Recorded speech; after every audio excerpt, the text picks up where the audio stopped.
I'm Jono, and if you're new here, I do pencil drawings.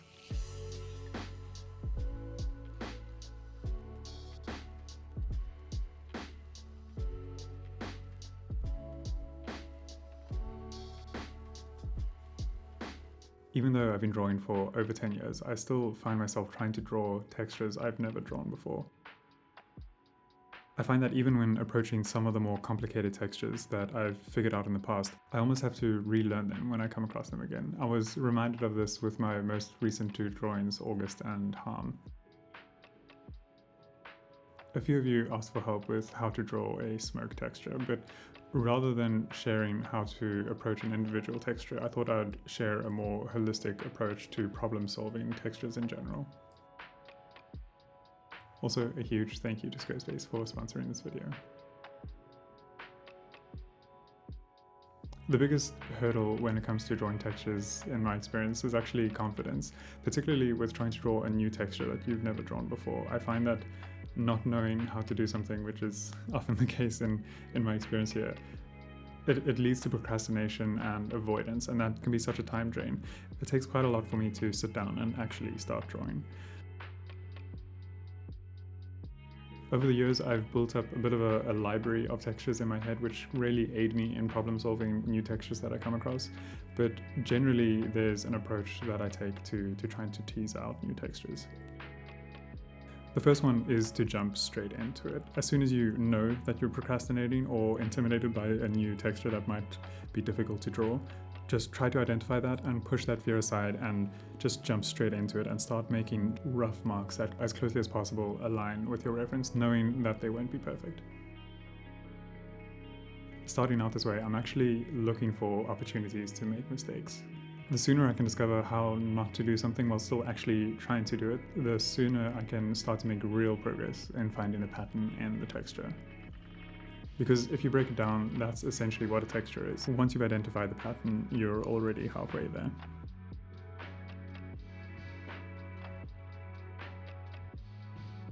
After that, understanding your tools is where most of the work comes in. If you think about it, we only have a few things at our disposal here. We can make harsh deposits of graphite with a pencil, and we can use blending stumps to soften these and make them blurry. We can also apply graphite with cotton wool. The harder we push, the harder it is to erase. But there's a lot of wiggle room in the middle ground. I found that if I draw my baseline slightly darker than my midtones are going to be, I can sketch in the detail and go over with cotton wool so that I can just make out the shapes. From there, it's much easier to bring out my highlights. Doing this early can help you figure out if you're on the right track, almost like a roadmap of what's to come. An example of how I learned from this in my own work is the process that I went into learning to draw realistic skin textures. It was important for me to understand how my different erasers worked. I could cover large areas with cotton wool and then go into it and pull away tiny hairs and harsh highlights with a mechanical eraser afterwards. Before I knew this, I had to draw around all the hairs with pencil, hoping that my tones were uniform, when they often weren't. This is just a small example of how understanding your tools, their strengths and their limitations, can help you achieve great textures and speed up your work. I'm going to try and find some examples of how I've tried to implement what I'm saying in this video with trying to pull out textures, I think particularly in the Harm drawing.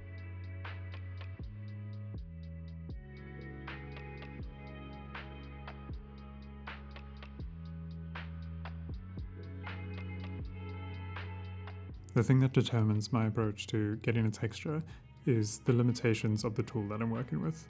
For example, one of the limitations of graphite is you have to work negatively, meaning you only have control of the shadows, but your highlights have to be determined by the tone of the paper and your ability to keep those areas clean. This is challenging because graphite is also such a messy medium. Trying to keep texture looking crisp with good contrast means that I have to work primarily with highlights in mind. The initial way that I used to do this was to identify my highlights and to draw around them. The issue here was that it was near impossible to get a uniform midtone. The workaround that I'm currently using is to try and apply my midtone or base tone first very softly and to pull the highlights out with an eraser. I'm using a piece of cotton wool that's saturated with graphite and gently applying it to the drawing. I'm being very careful not to press too hard here with the base tones because we're already losing contrast by needing to erase these highlights, so if we were to push too hard, we'd lose even more highlight contrast. Another thing I'm conscious of here is that I'm avoiding trying to control the mark making too much. I found that if I loosely guide the eraser but allow it to make its own unique marks, it often comes up with far more organic looking shapes. They're a lot more natural looking than the shapes that I probably would have come up if I was trying to control the shape myself completely. With textures that are more chaotic or organic, it just feels more realistic when you allow space for randomness rather than trying to replicate the textures with marks and patterns that your mind makes up. So working negatively like this has been a huge help in trying to tease out textures. If you aren't happy with it, you can always just go over it again with graphite and pull the highlights back out. There are two approaches we can go with after applying your midtone. You can either go into the shadows and start applying more graphite and getting your shadow detail, or you can start finding your highlights. The argument for doing the highlights first is that you can try and grab crisp highlights without much constraint. If you do the shadows first, you're sometimes forced to try and pull highlights out in areas which have to correlate with the shadow below them or their shadow counterpart. This can sometimes be an area that's a bit stubborn and won't go back to being a crisp white. As a result, your contrast will suffer. I found it to be particularly useful to do the highlight method first in areas that are dominated by delicate highlights. In other parts of drawing where you know exactly what the highlights need to be, like in fingers or in large areas of skin, I switch the method around and do my shadows first and try and pull my highlights out later. The reason for doing my shadows first would be to prioritize tone. I generally use shadows to gauge my tone, so working this way around also has a huge benefit. In large areas of skin, the biggest mistake you can make is to capture your tones incorrectly. It can very quickly make your work look flat. I often try to do my dark backgrounds first because it gives me a dark reference point to start from when I'm trying to build up my tonescape. What I'm doing here is outlining my highlights to try and make them look crisp. You only ever do this when you're trying to get the illusion of something being reflective or wet.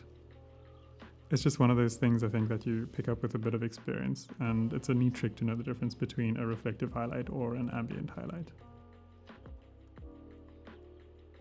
What I'm doing now is just getting some guidelines ready. I'm going to cover them up with a nice smooth dark midtone using cotton wool and graphite, but I want to be careful not to lose the lines beneath this layer.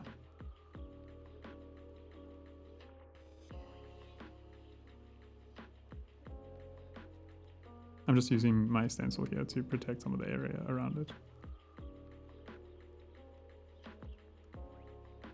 I'm using the lines that I previously made as a guide.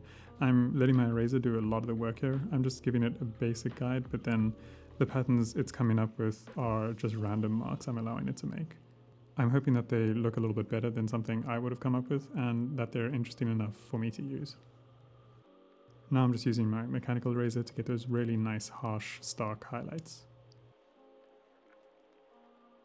This texture was a lot of fun for me to try and master because I had no clue how to do it. I've never drawn anything like this before. I got really lucky in this case because my first intuitive attempt to try and solve this texture worked out being the quickest and the most realistic. I felt that it really matched the idea that I was trying to achieve in my head. This isn't always the case though. Often you have to go over it again and again and really try and tease the correct texture out. The way I did this basically is I first tested out the method on this section over here, and then I went in and did all of the other work later on. It's almost like a proof of concept over there. And I was like, okay, sick, that looks perfect. And then I went on and did this massive area using the same method that I'd just basically discovered by accident. So it's really a trial and error kind of thing, which isn't really a surprise to anyone.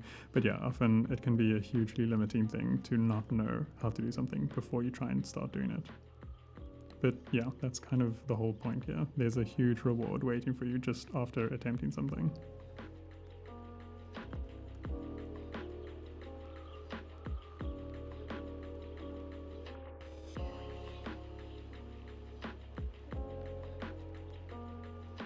Before I end this video, I just want to give a quick shout out to this video's sponsor, Squarespace. I've been working with them for quite a couple of years now, and they played a crucial role in helping out my career.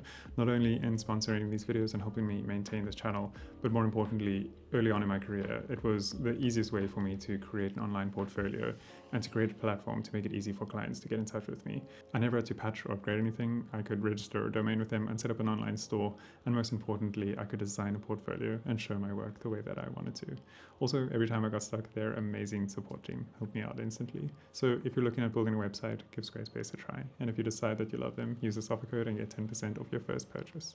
So there we go. I hope this video was helpful. It's really difficult for me to try and explain each individual texture because I quite often hardly know what I'm doing, so it's much easier to try and explain the mental or general approach to a texture, and I think that'll be a lot more valuable for you rather than step-by-step explaining each texture.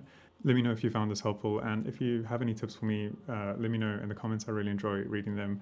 As always, leave a like if you found it interesting. It helps the channel out in a massive way. As always, thanks for the support, and I'll see you guys in the next one. Bye.